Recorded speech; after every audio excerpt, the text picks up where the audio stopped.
Here it is, folks. Final reveal of my Wingnut Wings SE5a build. I finished this plane about 15 or 20 minutes ago. And I think my prevailing and dominant emotion right now is relief.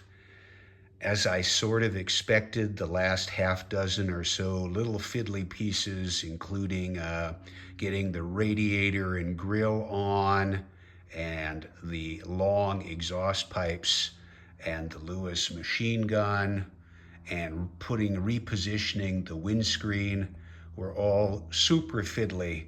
And there were times I thought I was going to lose my mind. I started this build a little over 6 months ago. Now, granted, it wasn't 6 months of construction. It probably was about 4 weeks over that 6 months. I was waiting a lot for materials and most of the time getting diverted into other projects. But I'm glad, relieved that I got the build done.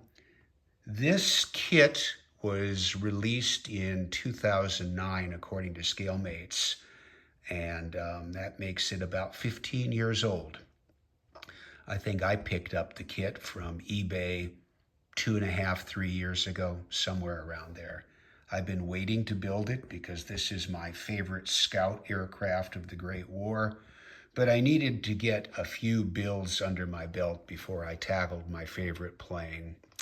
Of course, I had to be careful in terms of my expectations, because yes, I still entertain the hope of being able to build a perfect plane, a perfect Wingnut Wings kit, and that's probably not going to happen.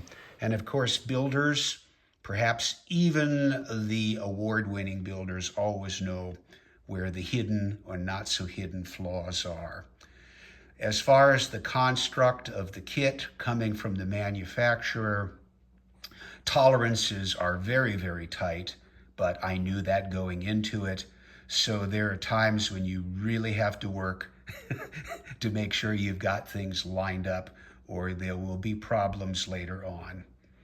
I had a ton of issues with rigging this time. I was originally going to use the SBS flat wire, which I eventually did come back to. I'm glad I did, but I meandered around with some other options for quite a while without success, but still I'm satisfied overall with the rigging. Finish of the aircraft, it's pretty good. I think I did a decent job. Of course, the vast majority of British planes were pretty dull in their PC-10 or PC-12 livery. Not nearly as glamorous as many of the German aircraft. I chose this particular livery from the options because it had a slight more pizzazz with the white wheel covers and the striped struts. And that's about it. The rest of it is basically PC, PC-12, PC-10.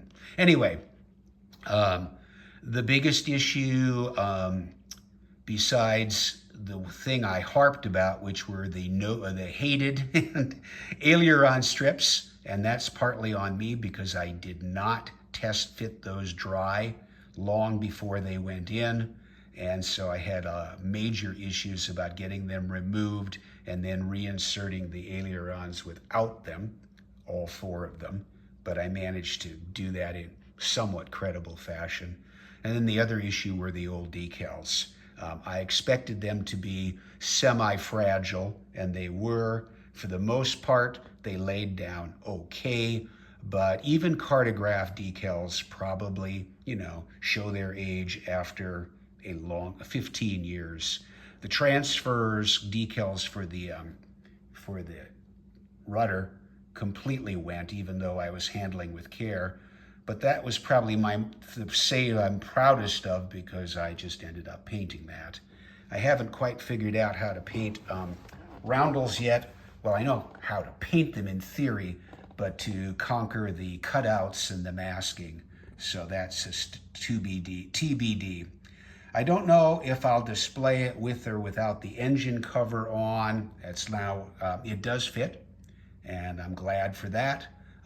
There are some fairings that can go front and back on each side of the engine cowling.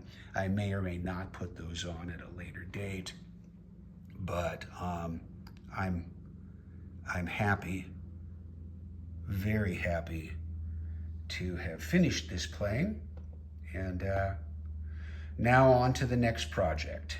And hopefully this one won't be quite the next one won't be quite 6 months. Thanks for watching.